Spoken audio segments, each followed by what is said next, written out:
Hello everyone. तो चलिए आज का लेक्चर स्टार्ट करते हैं। तो today we are going to discuss solar cell. लेकिन सोलर सेल स्टार्ट करने से पहले हम थोड़ा सा रिवीजन कर लेते हैं। हमने क्या देखा था लास्ट लेक्चर में? तो हमने फोटो डायोड देखा था। फोटो डायोड के अंदर हमने देखा था कि भाई कैसे वो डायोड लाइट को सेंस करता है ना। हम उसको current sensing sorry light sensing device बोल सकते हैं, लाइट सेंसिंग कंपोनेंट बोल सकते हैं। तो अल्टीमेटली उसमें होता क्या है कि वो लाइट उसके ऊपर गिरती है। लाइट गिरने के कारण यहाँ पे डेप्लेशन रीजन जो भी है वो छोटा होना स्टार्ट हो जाता है। लेकिन वहां पे एक्सटर्नल बैटरी कनेक्टेड है जो क्या करती है, वापस उस डेप्लेशन रीजन को वापस मोटा करना स्टार्ट कर देती है। तो इसकी वजह से यहाँ पे ये चक्कर में करंट फ्लो हो जाता है ना। तो इसी को हम बोलते हैं कि उसने लाइट को सेंस कर लिया। ठीक है, इसी घटना को हम लाइट को सेंस करना बोलते हैं, क्योंकि जब भी लाइट गिरती है तब ये घटना होती है, तब ये करंट फ्लो होता है। तो इसको हम फोटो डायोड नाम दिए थे। ठीक है, इसलिए हम यहाँ पे सिंबॉलिक रिप्रेजेंटेशन में भी देखो कि लाइट लाइट गिरने के कारण उसके ऊपर लाइट गिरती नजर आ रही है ना। तो लाइट गिरने के कारण यहाँ पे हमें करंट का फ्लो दिख रहा है ना।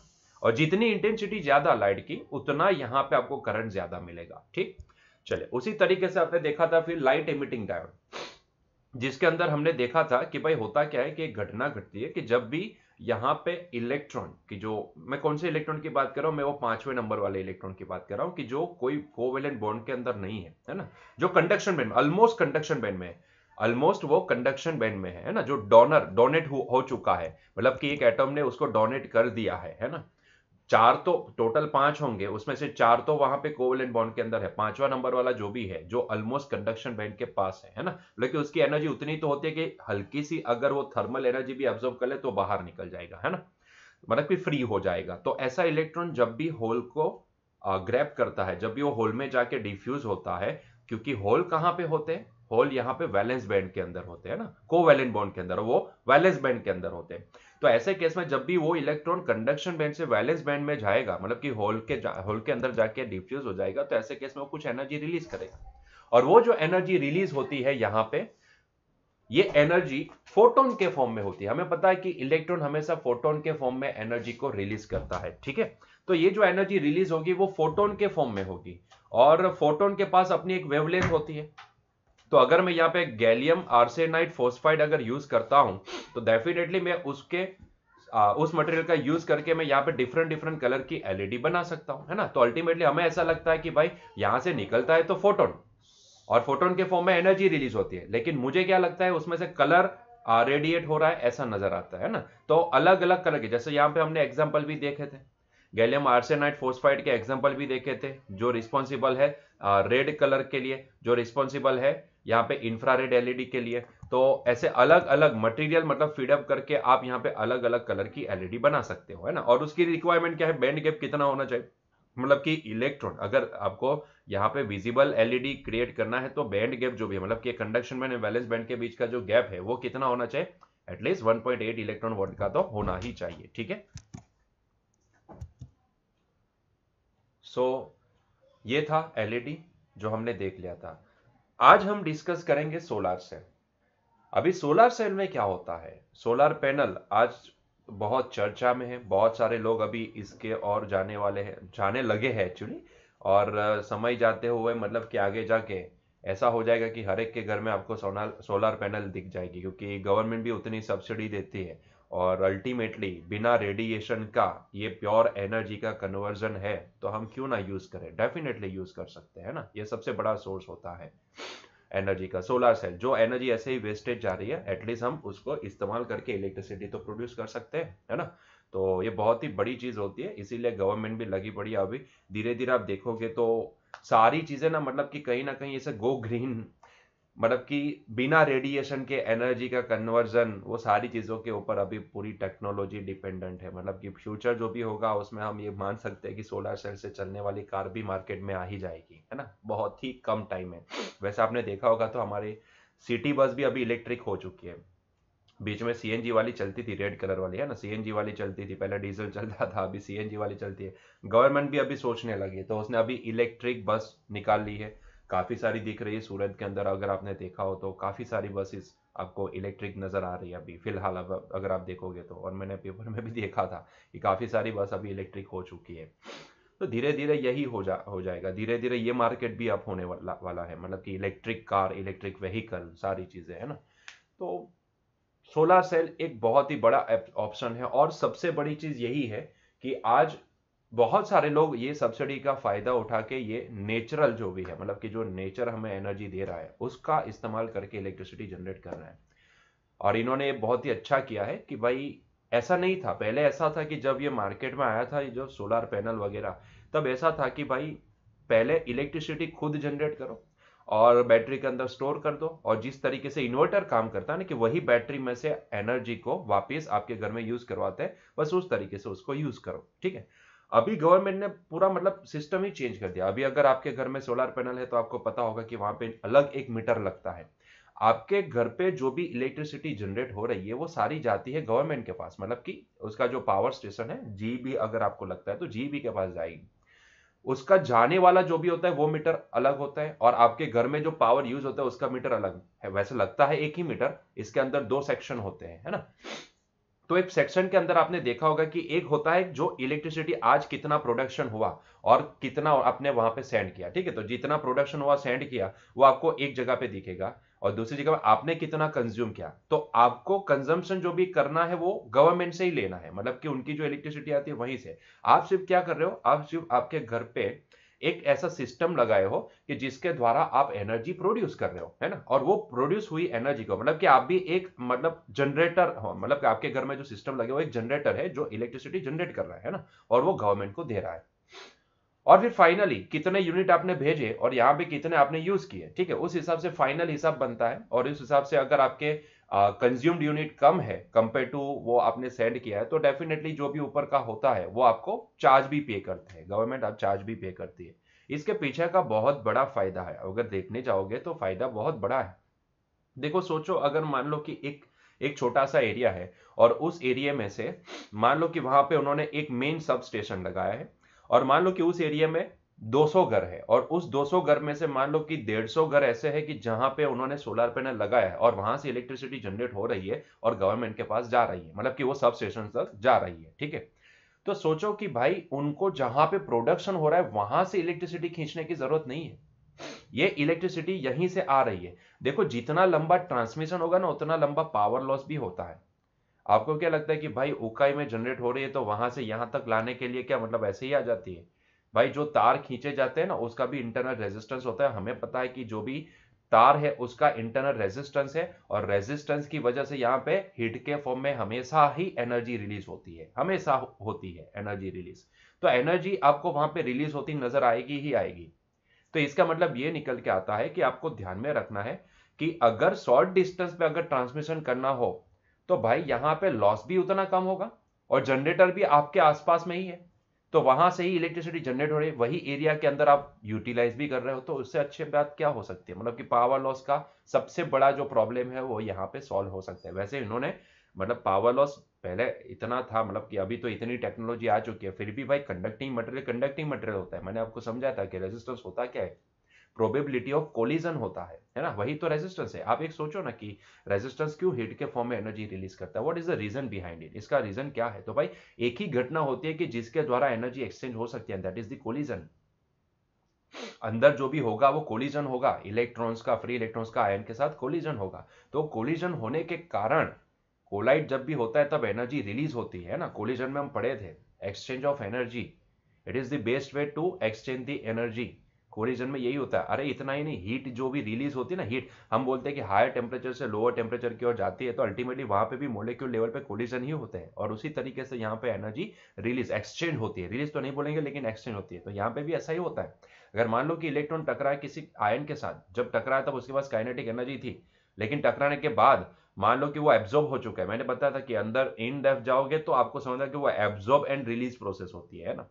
तो तब उसकी काइनेटिक एनर्जी मतलब जीरो निकल चुकी थी, मतलब कि उसकी जीरो हो गई जब टकराया तब। तो एट दैट मोमेंट जीरो है, तो वो सारी एनर्जी जाती कहाँ पे है? तो भाई हीट के फॉर्म में निकल रही है, सीधी सी बात है ना। तो इसीलिए रेजिस्टेंस जहां पे भी आता है तो हमें एनर्जी हीट के फॉर्म में रिलीज होती नजर आती है। तो जितना लंबा डिस्टेंस आप ट्रैवल करवाओगे उतनी यहाँ पे इलेक्ट्रिसिटी आपकी वेस्टेज जाएगी, इतना लॉस भी आपको दिखेगा, है ना। तो गवर्नमेंट ने एक बहुत ही अच्छा डिसीजन लिया सोलर सेल का कि भाई 100% 100% इलेक्ट्रिसिटी जनरेट करवाएंगे। और 100% 100% अगर जितने नज़दीक में जितने भी एरिया है या फिर एक एरिया है उसमें अगर 200 घर है, उसमें से 150 घर भी यहाँ पे प्रोडक्शन करते हैं इलेक्ट्रिसिटी का, और वो अपने हिसाब से अपने पास ले लेती है और वहां से फिर वापस उसको रीडिस्ट्रीब्यूट करती है, तो भाई इससे अच्छा तो कुछ भी नहीं हो सकता है। गवर्नमेंट का काफी सारा खर्चा बच सकता है, पावर लॉस बहुत ही कम हो सकता है। तो इकोनॉमिकली देखें तो बहुत ही अच्छी सिस्टम है ना। तो गवर्नमेंट भी सोच रही है कि धीरे धीरे ये नेचुरल एनर्जी है उसकी ओर आगे बढ़ना चाहिए, और ये हो भी रहा है। तो यही फ्यूचर है, आप समझ सकते हो। चलो, तो फिलहाल हम इसको ज़्यादा डिस्कशन में नहीं जाएंगे, ज़्यादा डीप में नहीं जाएंगे, पॉइंट समझते हैं, पॉइंट समझते हैं, ठीक है। तो चलो, तो सोलार सेल का डिस्कशन करते हैं। भाई सोलार सेल होता क्या है? देखो, हम तो सोलर पैनल यूज करते हैं, बड़ी सी, आपने देखी होगी, बड़ी सी पैनल होती है, चेक्स, उसके ऊपर चेक्स चेक्स बने होते हैं। अगर आप उसको ध्यान से देखोगे तो वहां पे आपको कुछ नजर भी आएगा, लेकिन फिर भी हम पैनल, पूरी पैनल की बात तो नहीं करेंगे, हम सिर्फ उसमें से एक सेल उठा लो। ये सारे सीरीज पैरेलल कनेक्शन होते हैं सेल के पैनल के अंदर, लेकिन हम यहां से मान लो कि एक सेल उठा लेते हैं, तो एक सेल के अंदर का स्ट्रक्चर क्या होता है और कैसे वर्क करता है वो हम यहां पे देखेंगे, ठीक है। तो होता यह है कि सोलर सेल के अंदर भी वो होता है डायोड ही, एक पीएन जंक्शन डायोड ही होता है, और कुछ भी नहीं होता, वो एक पीएन जंक्शन डायोड होता है। यहां पे फिगर के अंदर ना आपको ये दोनों रीजन सेम दिए गए हैं, मतलब कि जितना एन टाइप है ना उतना ही यहाँ पे पी टाइप आपको दिया गया है, लेकिन एक्चुअल में होता नहीं है ऐसा। यहाँ पे इन दोनों के बीच में गैप होता है, मतलब कि उन दोनों रीजन के बीच में गैप नहीं होता है, लेकिन रीजन की विड्थ के बीच में आपको डिफरेंस नजर आएगा। वो डिफरेंस कितना होता है तो मैं समझा देता हूं। तो यहाँ पे जो एन टाइप होता है ना, ये एन टाइप की विड्थ होती है 0.3 माइक्रोमीटर की, बहुत ही पतली होती है। तो हम इसको यहाँ पे लिखते हैं 0.3 माइक्रोमीटर, 0.3 माइक्रोमीटर, बहुत ही पतली है। और उसके सामने जो पी टाइप मटेरियल होता है ना, उसकी विड्थ कितनी होती है तो भाई 300 माइक्रोमीटर, 300 माइक्रोमीटर। तो आप देख सकते हो कि दोनों के बीच क्या विड्थ का गैप देखो, करीब करीब मैं ये बोल सकता हूं कि एन टाइप से 1000 गुना ज्यादा है विथ पी टाइप की, है ना। तो यहां पे भले आपको फिगर के अंदर आपकी एनसीईआरटी में सेम विथ दी गई है, लेकिन सेम विथ नहीं होती है। एन टाइप मटेरियल की जो वहां पे लिखा है सेंटेंस में भी आपको दिया गया है एनसीईआरटी के अंदर कि भाई ये जो एन टाइप मटेरियल होते हैं ना, एन टाइप मटेरियल जो भी भरा जाता है उसकी विथ होती है 0.3 माइक्रोमीटर, और जो पी टाइप मटेरियल जहां पे भरा जाता है उसकी विथ होती है 300 माइक्रोमीटर, ठीक है। तो आप डिफरेंस देख सकते हो, 0.3 से 300 मतलब कि 1000 गुना ज्यादा वीट है ना, विथ ज्यादा है, ठीक है। तो इसका पीछे का रीजन भी ये है, चलो रीजन बाद में समझाता हूँ, पहले प्रोसेस समझ लेते हैं, उसके बाद रीजन समझाता हूँ कि क्यों यहाँ पे एन टाइप मटेरियल की जो वीथ होती है वो 0.3 माइक्रोन, मतलब क्यों पतली लेयर ली जाती है एन टाइप की, और पी टाइप के उसके सामने कंपैरिजन देखो तो 1000 गुना ज्यादा वीथ है, ऐसा क्यों, इसके पीछे की वजह क्या है, तो वो हमें समझ में आएगा, लेकिन धीरे धीरे पहले वर्किंग समझ लेते हैं उसके बाद उसको समझते हैं, ठीक है। तो यहां पे होता क्या है कि भाई जो प्रोसेस हमने फोटो डायोड के अंदर देखी थी ना, वही प्रोसेस हमें यहां पे भी समझनी है। फोटो डायोड के अंदर वैसे नॉर्मल डायोड जब भी होता है तो आपको पता होता है, नॉर्मल डायोड अगर जब भी है तो ऐसे केस में इनिशियली डिफ्यूजन प्रोसेस होती है। सभी डायोड के अंदर जब भी आप पी टाइप एन टाइप भरते हो तो वहां पे डिफ्यूजन प्रोसेस नजर आती है। अभी मैं डिटेल में वहां पे नहीं जाऊंगा, ऐसा समझ लो कि मैंने यहाँ पे डिफ्यूजन प्रोसेस देख ली है, ठीक है। और डिफ्यूजन प्रोसेस के कारण यहाँ पे एक जंक्शन बना है और एक डेप्लेशन लेयर जो भी है वो यहाँ पे क्रिएट हो चुका है, ठीक है। तो दिस इज दी जंक्शन, ये जंक्शन है, और यहाँ पे ये जो ग्रे कलर से आपको दिख रहा है वो डेप्लेशन लेयर है, ठीक है।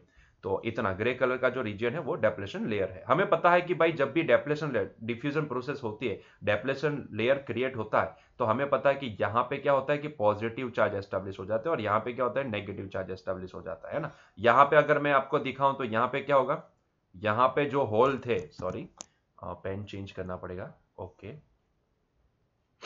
तो यहाँ पे जितने भी होल थे वो सारे ना एब्जॉर्ब हो चुके, सॉरी ग्रैब हो चुके हैं इलेक्ट्रॉन के द्वारा, है ना। तो मतलब कि यहाँ के जो एन टाइप के इलेक्ट्रॉन थे वो सभी अभी यहाँ पे आके बैठ चुके हैं, इसके अंदर जाके बैठ चुके हैं, ठीक है। तो ये सारे होल जो भी है वो ऑक्यूपाई हो चुके हैं। इसके लिए हम ये बोल सकते हैं कि ये साइड पे इतने रीजन के अंदर इसका जो मेजोरिटी चार्ज के होल होता है वो यहाँ पे आपको नहीं दिखेगा, है ना, वो गायब हो चुका है। और यहाँ पे जो इलेक्ट्रॉन मेजोरिटी चार्ज के में यहाँ पे इलेक्ट्रॉन होते हैं वो सारे तो यहाँ पे होल के अंदर जाके डिफ्यूज हो चुके हैं, ठीक है, डिफ्यूज हो चुके हैं। तो इसका मतलब है कि यहाँ से जो मेजोरिटी चार्ज के इलेक्ट्रॉन्स होते हैं वो सारे यहां से जा चुके हैं, है ना। तो इसीलिए हम बोलते हैं कि यहाँ पे पॉजिटिव चार्ज एस्टेब्लिश हुआ, यहाँ पे नेगेटिव चार्ज एस्टेब्लिश होता है। लेकिन इसका मतलब ये नहीं होता कि ये रीजन में से वो कोवेलेंट बॉन्ड वाला स्ट्रक्चर चला जाता है, नहीं। कोवेलेंट बॉन्ड वाला जो स्ट्रक्चर है वो तो यही है, वहीं का वहीं रहेगा, है ना। सिर्फ वो जो 5वें नंबर वाला इलेक्ट्रॉन था ना, वही इलेक्ट्रॉन सिर्फ यहां से कूद के इसके अंदर होल के अंदर जाके डिफ्यूज हो चुका है ना, 5वें नंबर वाला। बाकी जो कोवेलेंट बॉन्ड वाला जो स्ट्रक्चर है वो तो अभी भी यहीं पे है। जैसे कि यहाँ पे 4 इलेक्ट्रॉन है जो कोवेलेंट बॉन्ड के अंदर है, तो वो अभी भी यहीं पे होंगे। मैं यहाँ पे आपको दिखाता हूं। तो मान लो कि ये एक एटॉम है, तो इसके जो 4 इलेक्ट्रॉन है ना, ये 4 इलेक्ट्रॉन अभी भी फिलहाल यहीं पे है ना, फिलहाल अभी भी यहीं पे है इसके अंदर, ये कोवेलेंट बॉन्ड के अंदर, ठीक है। वो कहीं नहीं जाएंगे। जो 5वें नंबर वाला जो इलेक्ट्रॉन था ना, जो यहाँ पे फ्री था, वो निकल के यहाँ पे चला गया, है ना। अभी होता क्या है कि ये नॉर्मल प्रोसेस हुई, ठीक है, ये नॉर्मल प्रोसेस हुई, मतलब कि जब पीएन जंक्शन बना तब की प्रोसेस हुई, ठीक है, तब ये घटना घटी। अभी होता यह है कि जैसे ही इसके ऊपर लाइट गिरती है ना, तो हमें पता है कि लाइट के पास एनर्जी होती है, लाइट के पास एनर्जी होती है। तो जैसे ही लाइट गिरती है तो होगा क्या पता है, होगा ये कि जैसे ही यहां से लाइट गिरी, ये लाइट को एब्जॉर्ब करता है ये इलेक्ट्रॉन। कौन सा वाला? जो कोवेलेंट बॉन्ड के अंदर बंधा हुआ है वो इलेक्ट्रॉन इसको एब्जॉर्ब करेंगे। मान लो कि लाइट के पास एनर्जी है। मैं इसकी एनर्जी अगर लिखना चाहूं तो मैं कितनी लिख सकता हूं? तो मैं E = H म्यू के बराबर लिख सकता हूं, ठीक है। तो यहां पे लाइट जैसे गिरी, light is having the energy, और ये एनर्जी को एब्जॉर्ब करके मान लो कि यहां से एक इलेक्ट्रॉन निकल चुका है, ठीक है। तो ये जो कोवेलेंट बॉन्ड के अंदर था, इसमें से ये एक इलेक्ट्रॉन जो यहां पे था वो निकल गया। वो निकल के भाई साहब मान लो कि यहां कहीं पे पहुंच गया, जैसा फोटोडायोड में भी होता था, मैंने समझाया था डिटेल में। तो यहां पे वो इलेक्ट्रॉन यहां से निकल के बाहर आ गया, उसने कोवेलेंट बॉन्ड तोड़ दिया और बाहर निकल चुका है, ठीक है। अभी जैसे ही वो बाहर निकलता है, वैसे ही यहां पे क्या क्रिएट होता है? वैसे ही यहां पे होल क्रिएट हो जाता है। अभी ये होल दिखते ही यहां का जो इलेक्ट्रॉन है वो जंप करके इस होल को भर देता है ना। तो यहां से क्या हुआ? एक इलेक्ट्रॉन वहां पे निकल चुका है, यहां से इलेक्ट्रॉन निकला एनर्जी एब्जॉर्ब करके। कौन सा इलेक्ट्रॉन निकला? अगेन रिपीट करता हूं, ये जो लाइट गिरती है, लाइट के गिरने के कारण उसके पास जो एनर्जी है उसको एब्जॉर्ब करके जो कोवेलेंट बॉन्ड के अंदर का जो इलेक्ट्रॉन है वो बाहर निकला, और वो यहां पे बाहर निकल चुका है, और वो ये साइड पे जमा हो चुका है ना। ऐसा मान लो कि ये वाली जो साइड है ये साइड पे जमा हो चुका है, ठीक है। अभी जैसे ही वो यहां से निकला, यहां पे एक होल क्रिएट हो गया, एक वैकेंसी आई, और ये वैकेंसी को भरने के लिए क्या करेगा? तो यहां का जो इलेक्ट्रॉन जो डिफ्यूज हो चुका है वही इलेक्ट्रॉन यहां पे जंप करेगा और ये होल को भर देगा, है ना। तो मतलब कि अभी घटना ये घटेगी कि भाई यहां से ये इलेक्ट्रॉन बाहर आ जाएगा, ठीक है। तो यहां से इलेक्ट्रॉन बाहर आ गया, तो अभी यहां पे ये होल क्रिएट हो गया, और वहां का जो इलेक्ट्रॉन था, तो ये इलेक्ट्रॉन यहां पे आके जंप करके इसको भर देगा, है ना। तो मतलब कि यहां पे देखो, जैसा ही एक इलेक्ट्रॉन निकलता है और ये साइड पे जमा होता है, वैसे ही यहां पे एक होल भी क्रिएट हो रहा है। और वो होल क्रिएट क्यों हो रहा है? क्योंकि वहां पे जो डिफ्यूज हो चुका इलेक्ट्रॉन था, वो इलेक्ट्रॉन वापस दोबारा जंप करके ये होल को एब्जॉर्ब कर लेगा, है ना। ये होल को ग्रैब कर लेगा, एब्जॉर्ब नहीं बोलेंगे, होल इसको एब्जॉर्ब करेगा इलेक्ट्रॉन को, तो ये होल को भर देगा, है ना। तो इसी तरीके से यहां से जितनी एनर्जी गिरती है, ऐसे जितने भी इलेक्ट्रॉन यहां से निकलते रहते हैं, वो सारे जो कोवेलेंट बॉन्ड वाले होते हैं ना, वो जो बंधे हुए हैं, वो इलेक्ट्रॉन जैसे ही निकलते हैं, वैसे ही यहां से ये सारे जो इलेक्ट्रॉन्स हैं जो यहाँ पे डिफ्यूज हो चुके हैं, वो सारे इलेक्ट्रॉन उनको भरते जाएंगे, है ना। मतलब कि वापस दोबारा आपको return journey, reverse back to pavilion जैसा दिखेगा आपको, जो पहले यहां से ही गए थे, अभी बैक टू पैवेलियन। फर्क ये था कि जब गए थे तब वो फ्री थे, 5वें नंबर वाले इलेक्ट्रॉन थे, अभी वो कोवेलेंट बॉन्ड के अंदर जंप करेंगे, है ना। तो इस तरीके से ना आप देखोगे तो यहां पे ये प्रोसेस स्टार्ट होते ही, मतलब कि जैसे ही रोशनी गिरती है, उसकी एनर्जी ऑब्जर्व करके यहाँ पे कोवेलेंट बॉन्ड को तोड़ के जो इलेक्ट्रॉन बाहर आ रहे हैं, और वो इलेक्ट्रॉन बाहर आने के कारण वहां पे होल क्रिएट होता है, और उस होल को यहाँ पे जो पहले डिफ्यूज हो चुके करंट थे, सॉरी इलेक्ट्रॉन थे, वो सारे जंप करके उसको भरते जा रहे हैं, है ना। तो इस तरीके से आप देखोगे तो यहाँ पे दोबारा होल क्रिएट होना स्टार्ट हो गए, और यहाँ पे दोबारा इलेक्ट्रॉन मतलब कि जमा होना स्टार्ट हो गया। मतलब कि आपको नजर ये आएगा कि डेप्लेशन रीजन वापस छोटा हो रहा है ना, डेप्लेशन रीजन कम होता नजर आएगा, ठीक है। तो यहां पे आप देखोगे तो इलेक्ट्रॉन वापस यहां पे एंड साइड की ओर कलेक्ट होना स्टार्ट हो जाएंगे, और होल जो भी है वो पी साइड की ओर जनरेट होना स्टार्ट हो जाएंगे। मतलब कि वापस आपको ये डेप्लेशन रीजन कम होता नजर आएगा। अभी फोटोडायोड में और इसमें वर्किंग में यहां तक तो सही है, फोटोडायोड में भी यही होता था कि लाइट जब भी गिरती तो यही घटना घटती थी, जो मैंने वहां पे डिटेल में समझाया था, है ना।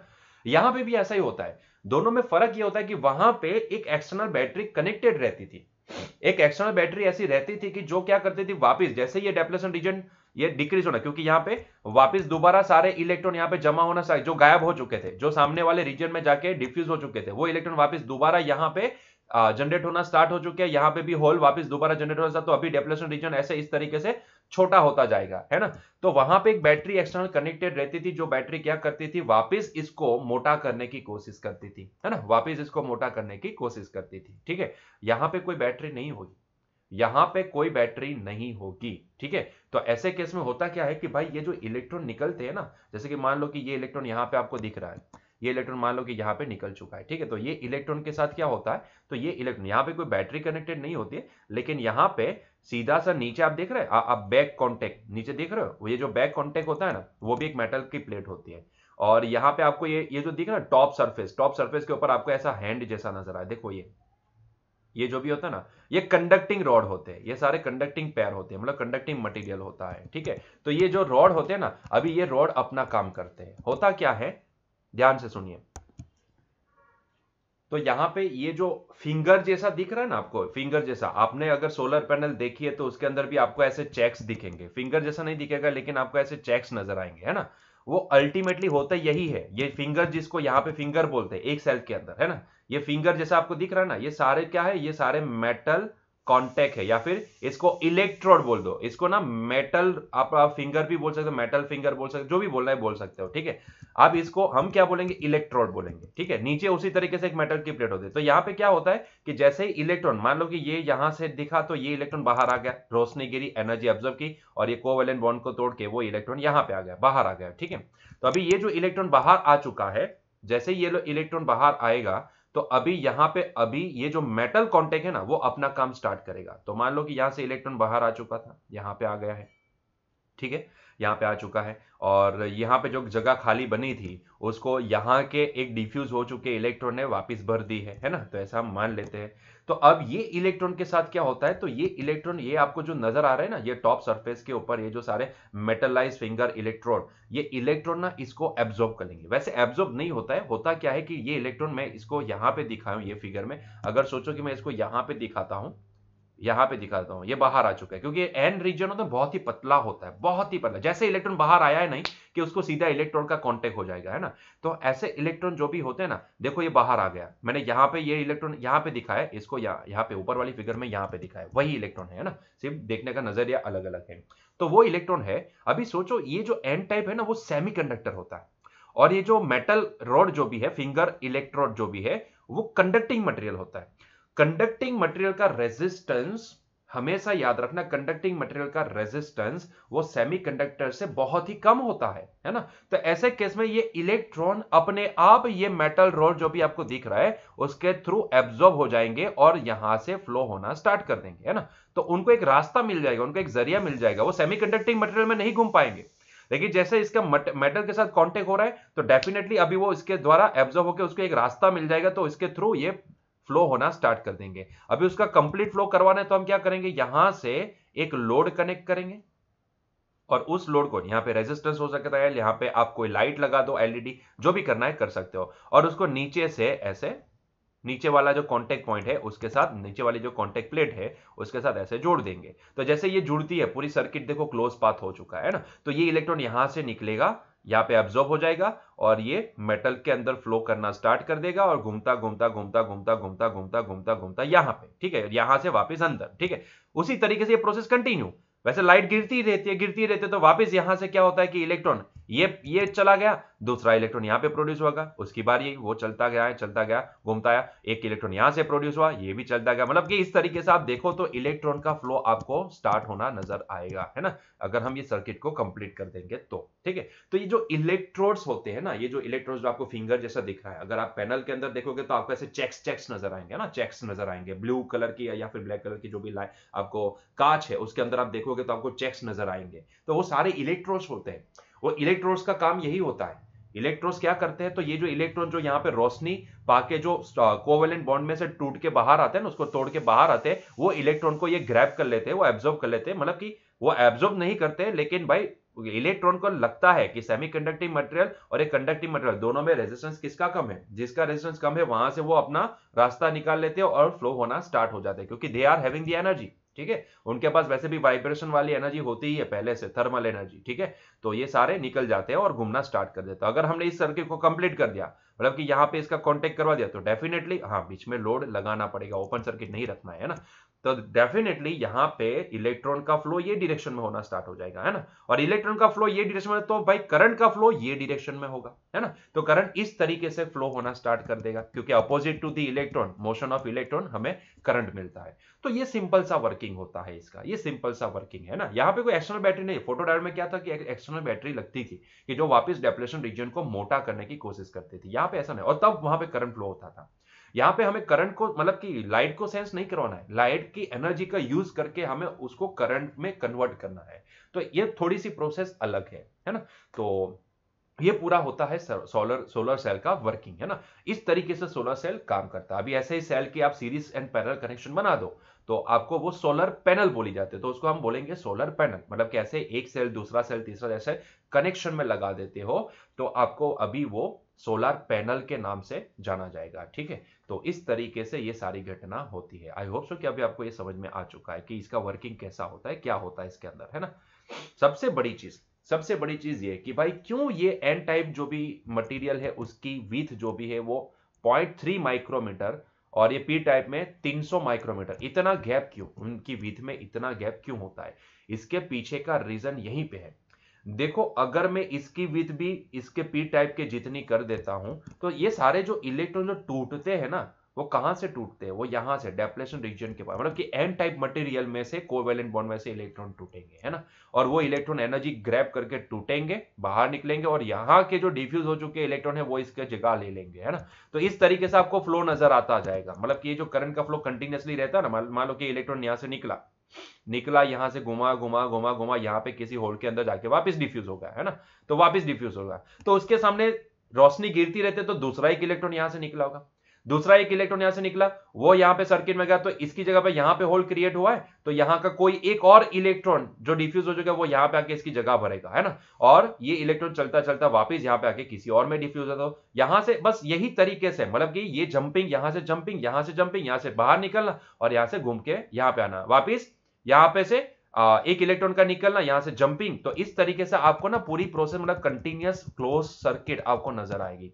तो सारे जो इलेक्ट्रॉन निकलते हैं ना, वो कहां से निकलते हैं, एन टाइप के मटेरियल, मतलब कि डेप्लेशन लेयर में से स्पेसिफिकली एन टाइप का जो रीजन होता है ना, वहां से ये इलेक्ट्रॉन निकलते हैं, वहां से। अगर पी टाइप में से निकलते ना, तो सीधी सी बात है कि मैं यहां पे इलेक्ट्रोड को यहां पे भी लगा देता, ऐसा नहीं होता है, ये एन टाइप से निकलते हैं ना। पी टाइप से तो क्या होता है कि एन टाइप से अगर कोई इलेक्ट्रॉन निकल चुका है, तो वहां के होल को भरने के लिए यहां से कोई डिफ्यूज हो चुका इलेक्ट्रॉन जंप करके यहां पे आ जाएगा, ठीक है, तो यहां से सिर्फ इलेक्ट्रॉन जंप करके ये रीजन में जाएंगे, ये वापस इलेक्ट्रॉन निकला बाहर आया, यहां पे घुमा, अंदर जाके डिफ्यूज हो गया, उसकी जगह पे दूसरा इलेक्ट्रॉन निकला होगा, वो यहां से ग्रैब हो गया और यहां से कंडक्टर से फिरेगा, तो वहां पे जो जगह यहां पे उसको खाली मिली, तो एक इलेक्ट्रॉन यहां से जंप करके उसको भर देगा, है ना। तो इस तरीके से आपको पी से एन के अंदर सिर्फ ऐसे जंपिंग इलेक्ट्रॉन दिखाई देंगे, पी से एन में आपको यहाँ पे जंपिंग इलेक्ट्रॉन नजर आएंगे, है ना, तो पी से एन में जंप करेंगे, लेकिन सारे इलेक्ट्रॉन जो फ्री होंगे ना, कोवेलेंट बॉन्ड को तोड़ेंगे, वो एन टाइप के डेप्लेशन लेयर के एन टाइप वाली साइड पे से निकलते नजर आएंगे, है ना। तो इसीलिए यहां पे क्या होता है कि ज्यादा से ज्यादा इलेक्ट्रॉन यहां से निकल पाए, ज्यादा से ज्यादा हमें करंट मिले, एफिशिएंसी ज्यादा मिले, उसके लिए ये एन टाइप रीजन जितना पतला उतना ज्यादा, मतलब कि उतनी लाइट को ज्यादा कम डिस्टेंस ट्रैवल करके एनर्जी दे पाएगा, मतलब कि लाइट जो भी होती है उसको ज्यादा डीप में जाने की जरूरत नहीं पड़ेगी, ज्यादा डेप्थ में जाने की जरूरत नहीं पड़ेगी, है ना, क्योंकि लाइट जितनी डेप्थ में जाती जाएगी उतनी, मतलब कि उसकी इंटेंसिटी कम होती जाएगी। तो अगर मैं ये रीजन अगर इतना मोटा कर देता हूं, ठीक है, मतलब कि ये पूरे रीजन में मैंने एन टाइप लगाया है और नीचे ऐसा पी टाइप है, तो ऐसे केस में क्या होगा कि ये लाइट को इतना पेनिट्रेट होकर यहां तक जाना पड़ेगा, और जब तक वो यहां तक पहुंचेगी नहीं, तब तक क्या होगा, उसकी एनर्जी भी बहुत कम हो चुकी होगी, है ना। और हमें यहाँ पे क्या है कि एनर्जी मैक्सिमम चाहिए, तो उसके लिए हम क्या करते हैं, ये रीजन को बहुत ही पतला बनाते हैं। इसका पतला होने के कारण क्या होता है कि सीधी लाइट गिरी नहीं, मैक्सिमम एनर्जी यहाँ के इलेक्ट्रॉन उसको एब्जॉर्ब कर लेंगे, क्योंकि वो लेयर बहुत ही पतली है ना, तो पतली लेयर के अंदर ये लाइट गिरती है, एनर्जी तुरंत एब्जॉर्ब हो जाती है ना। तो इसी की वजह, मतलब कि मैक्सिमम, तुरंत तो नहीं ऐसा नहीं बोलेंगे, लेकिन मैक्सिमम एनर्जी हम उसका बेनिफिट उठा सकते हैं, क्योंकि जितना उसको ट्रैवल करके अंदर जाना पड़ेगा पेनिट्रेट करके, उतनी उसकी एनर्जी कम होती जाएगी। तो अगर घिरी वहां पे उतना ही पतला लेयर, जहां पे जिस सरफेस के ऊपर वो गिरती है लाइट, वहां पे एक पतला सा लेयर ही हम लगा दे तो मैक्सिमम एनर्जी का बेनिफिट उठा सकते हैं ना। तो ऐसे केस में मैक्सिमम एनर्जी का बेनिफिट उठाने के लिए हम लोग क्या करते हैं, ये जो एन टाइप है ना, ये एन टाइप जहां पे ये कोवेलेंट बॉन्ड टूटेंगे और इलेक्ट्रॉन जनरेट होंगे, वो जो प्रोसेस है वो जहां पे होती है वो रीजन में मैक्सिमम एनर्जी का बेनिफिट उठा सके, है ना, उसके लिए हम ये एन टाइप वाला रीजन है वो पतला बनाते हैं। क्लियर हुआ? आई होप सो कि आपको अभी ये पॉइंट क्लियर हो चुका है ना। तो अगर मैं इसको फटाक से रिवाइज करवा दो तो भाई यहां पे ये जो जनरेशन की प्रोसेस, मतलब कि इसका जो वर्किंग है उसको हम तीन पार्ट में डिवाइड कर सकते हैं। तीन पार्ट में पहला स्टेप होता है generation of electron hole pair due to the light, क्योंकि लाइट के पास भी अपनी एनर्जी होती है ना, क्लोज टू द जंक्शन। ठीक है, generation of electron and hole pair, आपने देखा कि यहां से कोवेलेंट बॉन्ड में से एक इलेक्ट्रॉन निकला, होल क्रिएट हुआ, ठीक है, और उसको यहां से उसने भर दिया, यहां का कोई इलेक्ट्रॉन था उसने भरा, तो यहां पे एक होल क्रिएट हो गया। तो जंक्शन के पास पहले तो इलेक्ट्रॉन होल पेयर जनरेट होगी due to this light energy. Separation of electrons and hole due to the electric field of depletion region, यहां पे हमें पता है कि यहां पे ये डायरेक्शन में फील्ड जनरेट हुआ होता है ना, तो इसकी वजह से भाई यहां पे इलेक्ट्रॉन सेपरेट होना स्टार्ट हो जाएंगे। सेपरेट हो गए भाई, सीधी सी बात है, ये इलेक्ट्रॉन निकला तो कहां जमा होगा, यहाँ पे पॉजिटिव टर्मिनल है तो ये इसको ये साइड पे अट्रैक्ट करेगा, होल को यहाँ पे आने से रोकेगा, है ना, क्योंकि यहाँ से होल और ज्यादा यहाँ पे नहीं आ सकते, है ना, ये पॉजिटिव चार्ज इसको अपोज करेगा। तो मतलब कि मैं ये बोल सकता हूँ कि होल कहाँ पे जमा होंगे, ये साइड पे, और इलेक्ट्रॉन ये साइड पे, है ना, इस तरीके से जो जनरेट हो रहे हैं वो सारे। ठीक है, electrons are swept to n side and holes to p side, मतलब कि ये जो सेपरेट हुआ इलेक्ट्रॉन है ये कहां जाएगा, ये इलेक्ट्रॉन यहां से मान लो कि कोवेलेंट बॉन्ड को तोड़ के निकला, वो निकल के क्या ये साइड पे जाएगा, नहीं नहीं नहीं नहीं, वो ये साइड पे नहीं जाएगा, due to this electric field जो यहां से यहां का है, वो इलेक्ट्रिक फील्ड की वजह से वो सीधा ये साइड पे जाएगा। उसी तरीके से यहां पे जो इलेक्ट्रॉन डिफ्यूज है वो इसके होल को भरने के लिए यहां पे ये साइड में जाएंगे, तो हम ये बोल सकते हैं कि होल ये साइड पे क्रिएट हुआ है ना। तो होल जो भी है वो कहां जमा होंगे, पी टाइप के ये साइड वाले रीजन में, है ना, और यहां पे इलेक्ट्रॉन जमा होंगे। And the third one is the electrons reaching the n side are collected by the front contact and holes reaching p side are collected by the back contact. Thus p side becomes positive and n side becomes negative, giving the rise to photovoltage. सीधी सी बात है कि ये सारे जो electron यहां से निकले हैं वो सारे इलेक्ट्रॉन, मतलब कि यहाँ पे देखोगे तो ये सारे इलेक्ट्रॉन जो निकले हैं इसको कौन यहाँ पे एब्जॉर्ब कर लेगा, मतलब कि किसके द्वारा वो अभी आगे बढ़ेंगे, तो ये मेटल कांटेक्ट जो भी आपको दिख रहा है इलेक्ट्रॉन, वो इसको ग्रैब कर लेगा, उसके एक रास्ता देगा जाने का, है ना। उसी तरीके से यहाँ पे जो होल जनरेट हुए वो ये साइड पे ये डायरेक्शन में घूमते नजर आएंगे, इलेक्ट्रॉन ये डायरेक्शन में घूमते नजर आएंगे, और इसकी वजह से हमें यहाँ पे करंट का फ्लो मिलता है। ठीक है, तो ये सिंपल सा 3 स्टेप का उसका वर्किंग होता है। अभी बात कर लेते हैं इसकी वीआई कैरेक्टरिस्टिक की। भाई इसकी वीआई कैरेक्टरिस्टिक ना थोड़ी अजीब है। थोड़ी अजीब क्यों है, इसके पीछे की वजह यह है कि भाई यहां पे हमने इसका जो वीआई कैरेक्टरिस्टिक ड्रॉ किया वो फोर्थ क्वाड्रेंट में। अभी ये फोर्थ क्वाड्रेंट में क्यों, क्योंकि हम जब भी फॉरवर्ड बायस में कनेक्ट करते हैं डायोड को, तो ऐसे केस में वो जो भी उसकी वीआई कैरेक्टरिस्टिक होती है वो तो फर्स्ट क्वाड्रेंट में ड्रॉ की जाती है ना, तो यहां पे फोर्थ क्वाड्रेंट में क्यों, इसके पीछे की वजह यह है कि भाई जरा सोचो, यहाँ पे जो इलेक्ट्रॉन का बहाव है, इलेक्ट्रॉन का फ्लो है, वो कहां से कहां है। इलेक्ट्रॉन ना यहां से एन से निकल के भाई सर्किट के द्वारा इस डायरेक्शन में जाएंगे, है ना। तो करंट का जो भी फ्लो होता है वो करंट उसकी उल्टी डायरेक्शन में फ्लो होता है। तो करंट का फ्लो अगर मैं मानूं तो करंट का फ्लो कौन सी डायरेक्शन में होगा, ये डायरेक्शन में होगा, है ना। करंट का फ्लो ये डायरेक्शन में होगा, है ना। तो आप देखो जब भी अंदर देखोगे तो अंदर आपको करंट का फ्लो एन से पी की डायरेक्शन में दिखेगा। आई रिपीट, एन से पी की डायरेक्शन में दिखेगा, है ना। तो करंट का जो बहाव है वो एन से पी की डायरेक्शन में दिखेगा, है ना। आप देखो ना, खुद ही देखो कि अगर इलेक्ट्रॉन यहां से ये डायरेक्शन में जाते हैं तो करंट जो भी होगा उसकी उल्टी डायरेक्शन, मतलब कि ये डायरेक्शन में फ्लो होता नजर आएगा।